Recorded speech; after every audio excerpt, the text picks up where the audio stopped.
Sahabat, pernahkah kondisimu yang sedang baik-baik saja tiba-tiba secara drastis menjadi titik terendah di dalam hidup?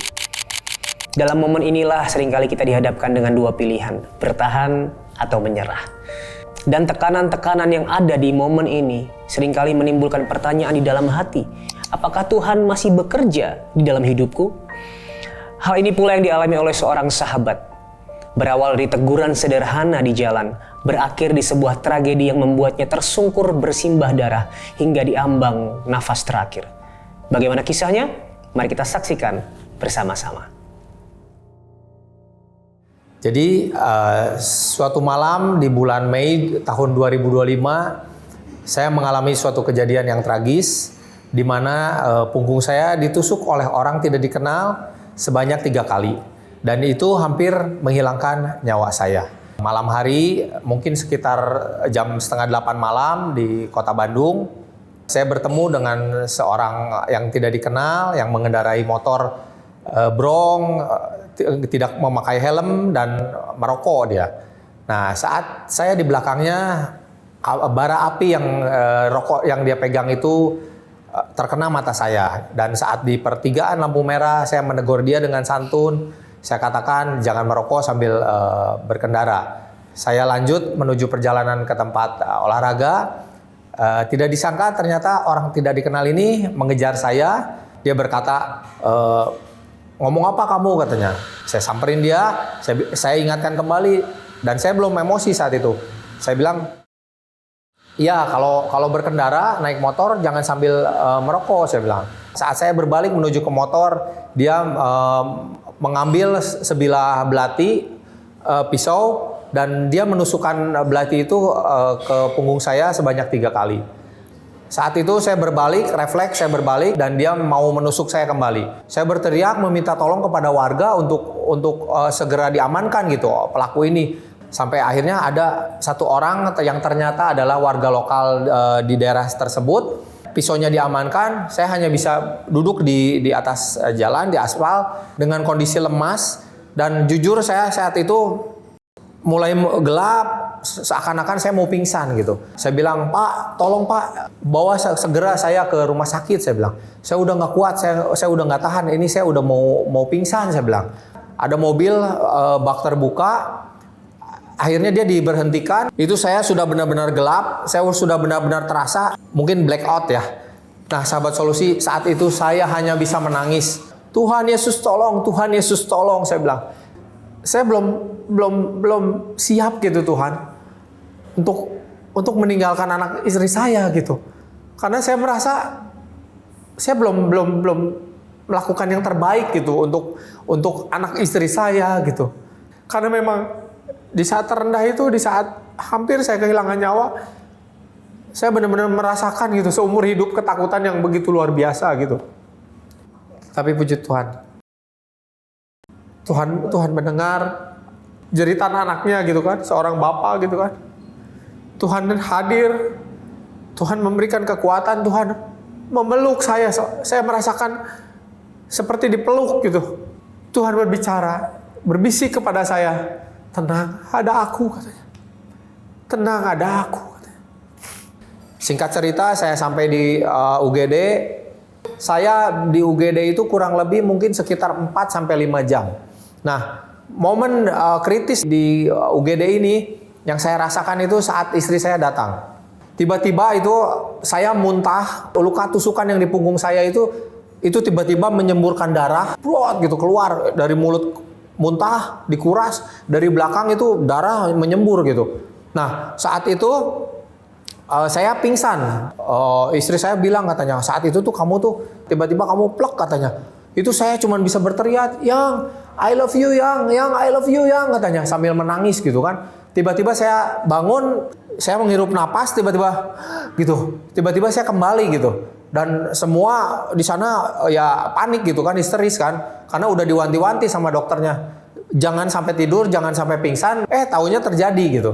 Tapi setelah itu diinfokan sama perawatnya, ruang operasi udah siap dok, katanya. Jadi dari situ saya langsung segera dibawa ke ruangan operasi. Nah, saat di ruangan operasi Belum sampai 1 jam, baru 30 menit tiba-tiba dokternya keluar lagi. Dengan muka panik dokternya cari istri saya gitu. Paru-paru bapak itu ternyata tertusuk juga oleh pisau itu dan kempes, sehingga itu yang memacu darah masuk ke dalam paru-paru, dan darahnya tuh meskipun lukanya udah dijahit tetap keluar katanya. Istri saya menangis terus bertanya kepada dokternya, "Dok, kira-kira kondisi suami saya dengan keadaan seperti ini gimana kemungkinannya?" katanya. Dokter hanya bisa bicara, "Bu, saya hanya bisa berusaha, Ibu silakan berdoa," katanya. Istri saya mencari suatu tempat yang sunyi, dia berdoa, Tuhan Yesus, izinkan kami untuk boleh Tuhan kembali menyaksikan kebaikan-Mu, menyaksikan kemurahan-Mu Tuhan di dalam hidup kami, katanya. Tuhan berbicara melalui Roh Kudus, "Tenang, ada aku," katanya. Bersyukur, hanya itu yang istri saya dengar gitu.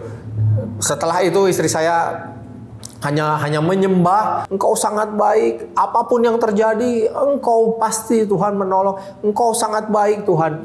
Singkat cerita, sekitar jam 5 subuh saya dimasukkan ke ruangan ICU. Istri saya, "Gimana dok keadaan suami saya?" "Tenang Bu, Bapak mah kuat, Bapak mah hebat," katanya. "Bapak meskipun baru dioperasi," katanya, "tapi Bapak udah sadar, Ibu boleh lihat." Itu ada momen anak saya yang besar, yang perempuan, namanya Cleo. Dia diizinkan untuk masuk, boleh ketemu sama Papa katanya. Ketemu saya, tapi saya belum dicabut sondenya, jadi saya nggak bisa ngomong gitu. Dia nangis. Sebelum dia keluar itu ada satu kata-kata yang membuat saya itu benar-benar merenungkan gitu. Karena saat itu saya tidak berpikir yang lain selain berpikir hanya saya harus sembuh kembali gitu.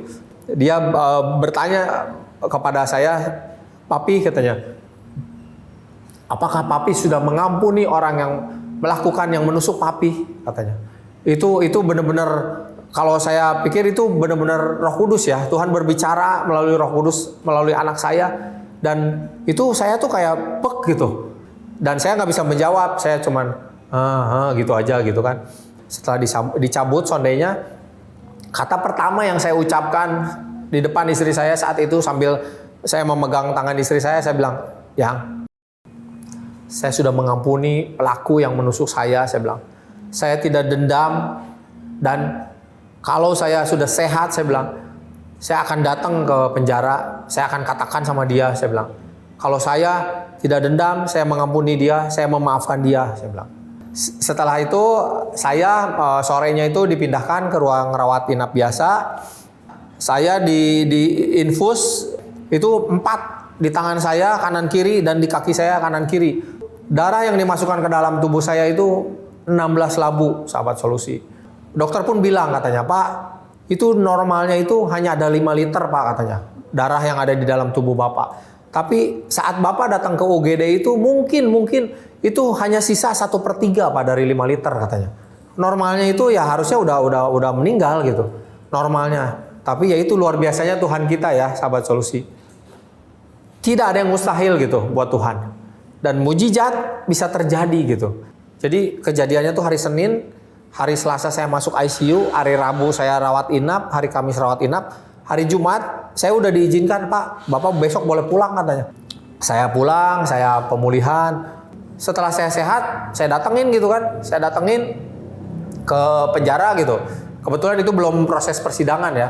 Jadi dia masih di tahanan di salah satu polsek di Bandung gitu kan. Saya minta izin ke penyidiknya. Awalnya justru saya ditahan-tahan. Mungkin penyidiknya pun polisinya takut gitu kan. Takutnya saya minimal kan maki-maki bikin keributan gitu kan. Tapi saya jelaskan tuh, saya beri pengertian sama penyidiknya. "Enggak, Pak," saya bilang. "Saya datang ke sini, jujur saya ingin memaafkan, saya ingin mengampuni. Dan kalau diizinkan, saya mau berdoa," saya bilang, "buat pelaku," saya bilang. Sampai akhirnya diizinkan tuh. Saya datang ke tahanan gitu kan, ada beberapa orang di dalam jeruji itu. Dianya langsung berdiri, dia langsung nyamperin. Dan refleks saya masukin tangan saya ke dalam jeruji gitu ya. Ada jeruji, saya masukin tangan saya ke dia. Dan dia pegang tangan saya, dia ciumin tangan saya, dan dia meneteskan air mata, dia menangis gitu kan. "Maafkan saya Bapak." Saat kejadian itu saya hilaf Pak, katanya. "Jujur Pak, karena saya memang baru saja menggunakan narkoba," katanya. Anak ini ternyata memang preman salah satu pasar di dekat tempat TKP itu gitu. Makanya dia bawa-bawa belati gitu kan, bawa-bawa pisau itu kan. Jadi ya kenapa saya bisa mengampuni, kenapa saya bisa memaafkan? Ya itu pekerjaan Tuhan ya. Tuhan yang menaruh hati sukacita, damai sejahtera buat saya sehingga saya boleh mengampuni dia gitu. Tapi yang saya dapat gitu kan dengan adanya kejadian ini ya, saya diproses Tuhan untuk lebih rendah hati lagi, untuk lebih bersabar lagi di dalam menghadapi segala situasi gitu kan. Itu bukan karena kekuatan saya. Karena jujur secara manusia, secara daging, kalau bisa nih saya tusuk lagi gitu. Tapi Tuhan luar biasa gitu. Saya merefleksi diri gitu kan. Coba kamu pikirkan, kamu sudah Tuhan kasih kesempatan loh. Masa kamu nggak mau ngasih kesempatan yang sama untuk orang yang sudah melakukan kejahatan, melakukan penusukan sama kamu gitu kan? Jadi Tuhan seolah-olah berbicara seperti itu gitu. Jadi kenapa saya bisa mengampuni? Ya itu bukan manusia saya gitu. Tapi itu benar-benar hikmat dari Tuhan. Saya dikasih damai sejahtera gitu, yang membuat saya bisa mengampuni gitu si pelaku gitu.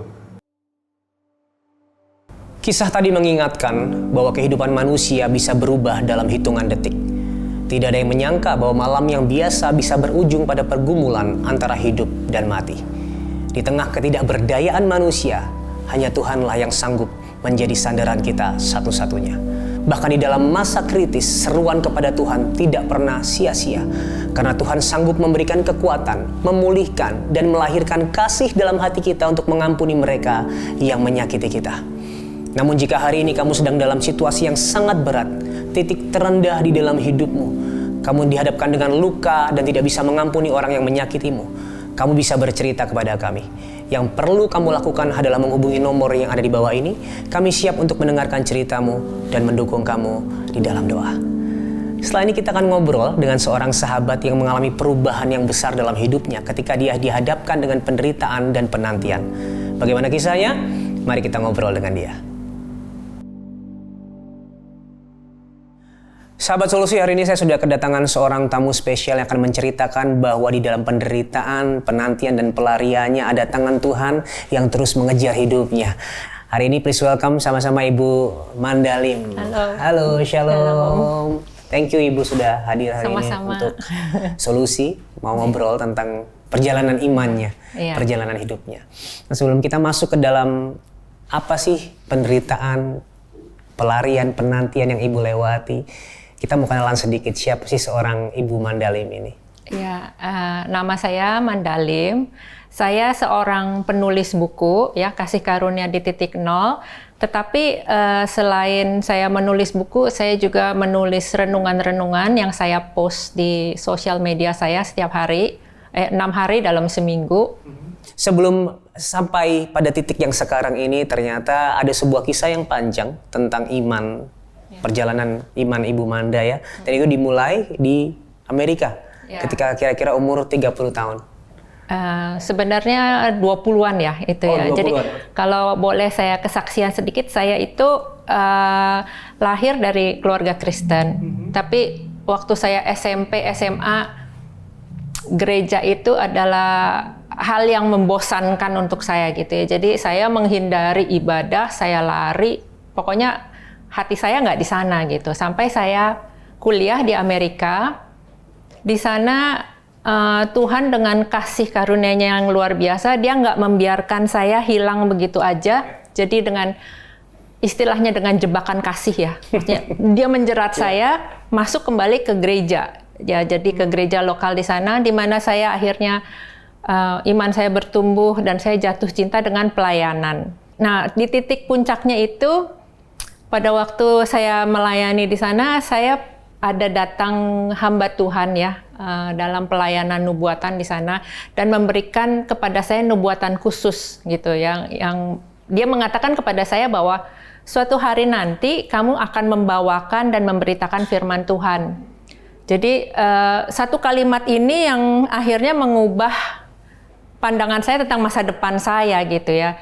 Saya melihat tuh Tuhan tuh luar biasa.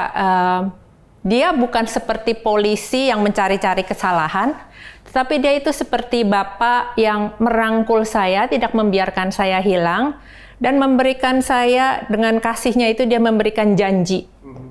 Tadi Ibu sempat berkata bahwa nubuatan tersebut mengubah cara pandang Ibu tentang masa depan, ya kan? Dulunya emang apa yang Ibu bayangkan tentang atau pikirkan tentang masa depan? Mungkin seperti lumrahnya anak-anak yang belajar ke Amerika pulang, mungkin pulang itu membangun karir gitu kan. Jadi sepertinya yang saya bayangkan ya saya akan membangun karir seperti harapan orang tua yang menyekolahkan anaknya ke luar negeri gitu kan. Ilmunya harus kepake gitu kan. Ya itu yang bayangan saya awalnya. Oke. Dan bagaimana hari itu Ibu meresponi nubuatan tersebut selain pandangan yang berubah, antisipasi terhadap masa depan yang berbeda? Jadi ada suatu masa Tuhan itu memberikan saya kerinduan untuk menulis buku. Jadi itu awal tahun 2000-an. Jadi mulailah saya menulis buku-buku dan seiring dengan terbitnya buku-buku itu terbuka juga pintu-pintu pelayanan gitu ya, di mana saya mulai undangan untuk khotbah tuh mulai datang ya, mengalir gitu.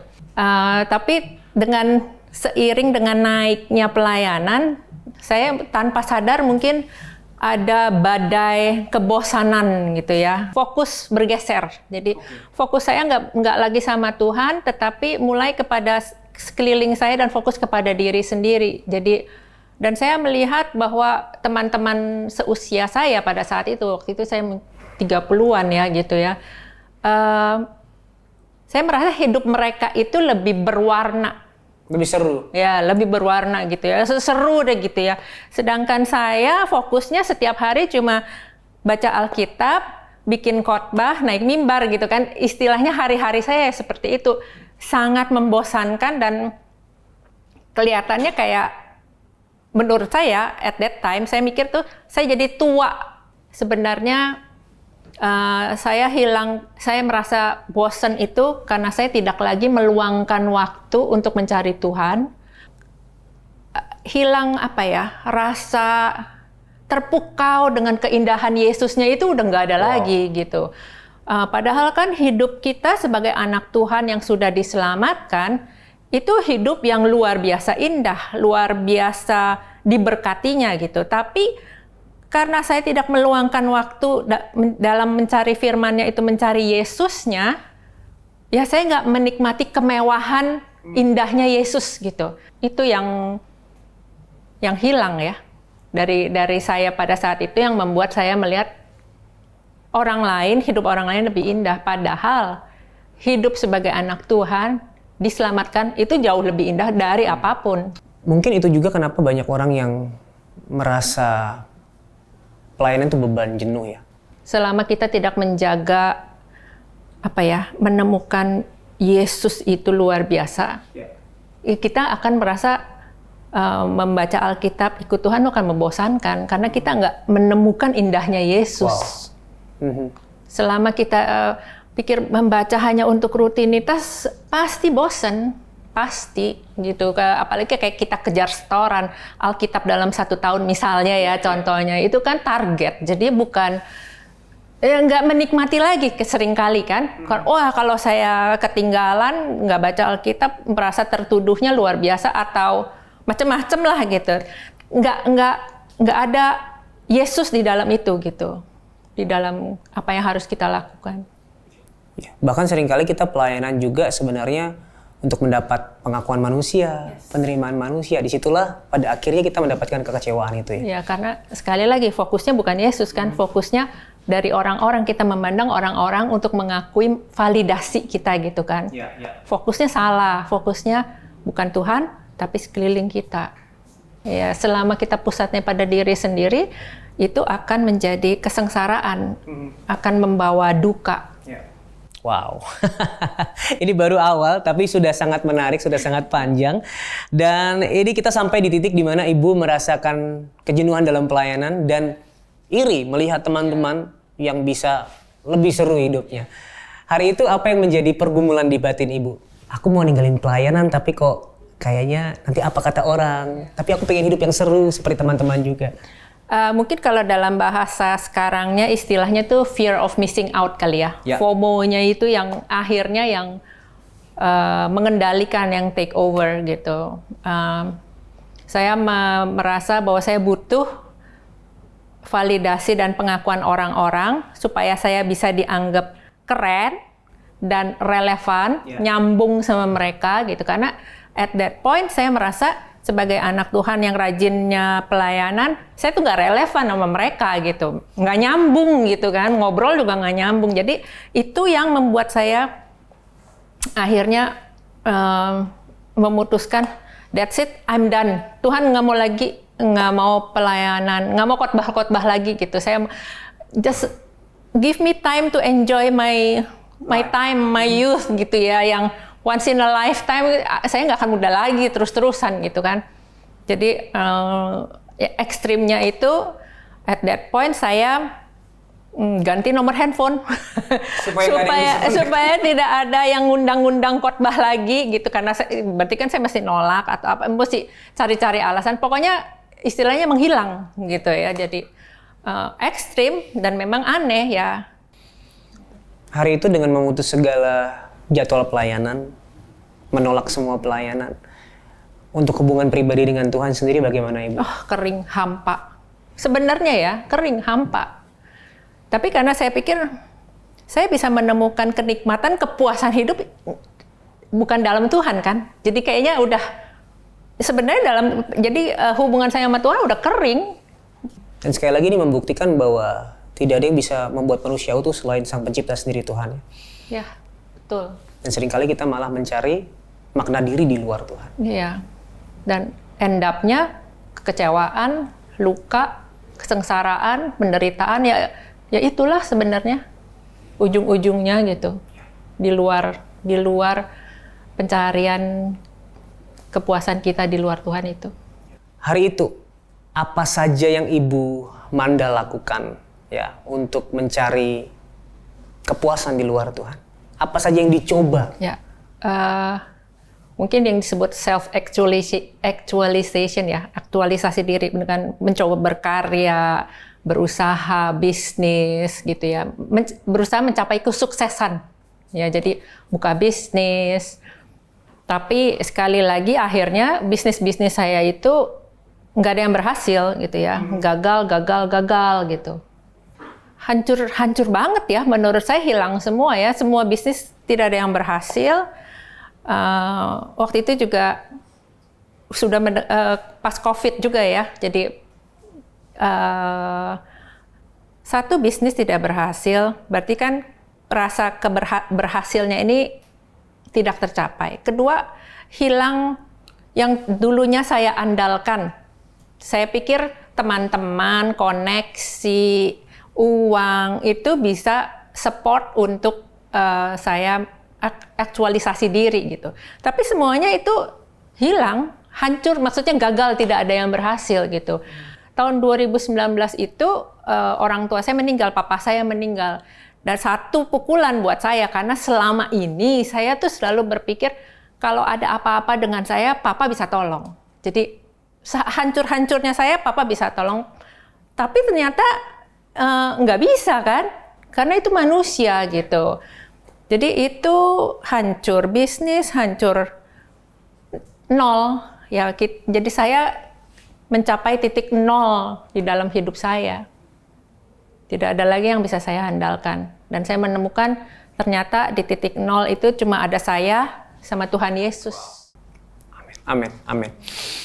Ya, tadi Ibu bilang bahwa justru di rock bottom itulah, di titik paling rendah itulah, titik nol, Ibu menemukan bahwa Yesus itu cukup, Yesus itu segalanya.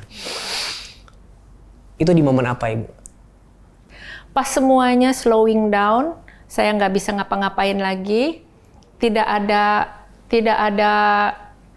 yang bisa dilakukan, saya harus mengosongkan sayanya ini nih, jadi akunya, egonya ini gitu ya, supaya bisa diisi oleh Tuhan. Selama saya egonya masih tinggi, sayanya nih masih penuh, Tuhan nggak bisa mengisi saya gitu. Penghiburan yang menolong saya dari rock bottom itu yang mengangkat saya, yaitu saya menemukannya pada saat hening, pada saat sepi kali ya, pada saat semua slow down. Ibu tadi bilang ya, bagi orang-orang yang di dalamnya sudah ada Yesus, itu suara Tuhan tidak akan pernah diam. Ketika kita menjauh, Dia akan memanggil. Nah, apakah hari itu titik rendah itu adalah cara Tuhan memanggil Ibu? Ya, saya percaya Tuhan itu nggak mengejar-ngejar kita dengan pecut gitu ya, istilahnya dihukum gitu. Tapi Dia mengejar kita itu dengan kasih-Nya, dengan kebaikannya yang akan menuntun kita kepada pertobatan gitu ya, di Roma 2 gitu. Berhenti mengandalkan kekuatanmu. Karena apa yang kamu bangun, jadi kamu tuh membangun menara Babel untuk dirimu sendiri gitu. Menara Babel itu akan runtuh. Dan tempatmu tuh memang nggak di sana. Kembalilah kepadaku gitu. Jadi at that point, titik nol itu adalah saat Tuhan merangkul saya gitu. Kegagalan saya itu adalah momen Tuhan mengatakan, ayo kembali kepadaku, tempatmu tuh di sini. Gitu. Sahabat, kita semua pernah berada dalam titik yang terendah, baik ketika tubuh kita lemah maupun ketika hati kita jauh dari Tuhan. Kita merasa gagal, kita merasa sendirian.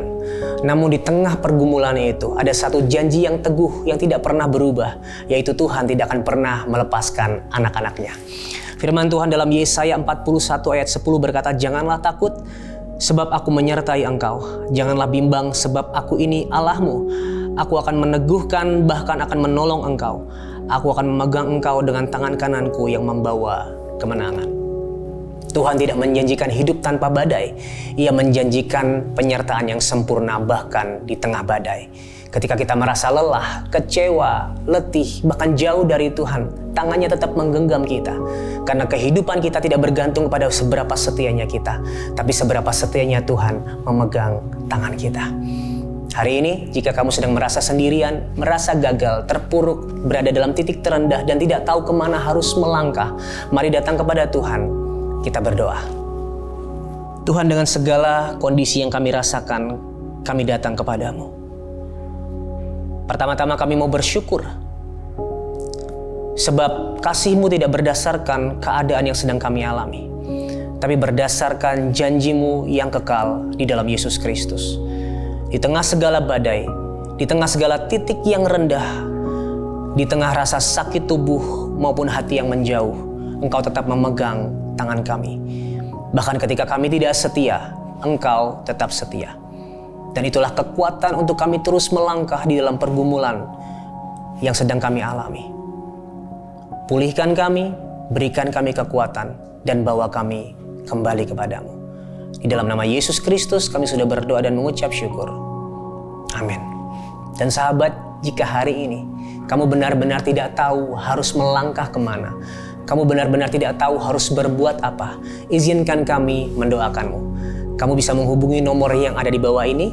Kami siap untuk mendengarkan ceritamu dan mendukung kamu di dalam doa. Kamu tidak pernah sendirian, ada Tuhan yang menyertai, dan ada kami yang siap menemanimu. Sahabat, melalui program ini kami melihat orang-orang yang mengalami jalan yang buntu, mendapatkan solusi dan jawaban di dalam Tuhan. Dan kami rindu kamu mengambil bagian dalam kisah pemulihan ini. Kamu bisa scan QR Code yang ada di layar kamu, karena kami percaya satu kontribusi akan menjadi berkat bagi banyak orang. Terima kasih sudah menyaksikan acara ini. Sampai ketemu di episode selanjutnya. Ingat, Tuhan Yesus sangat mengasihimu, dan apapun permasalahanmu, di dalam Tuhan pasti ada solusi.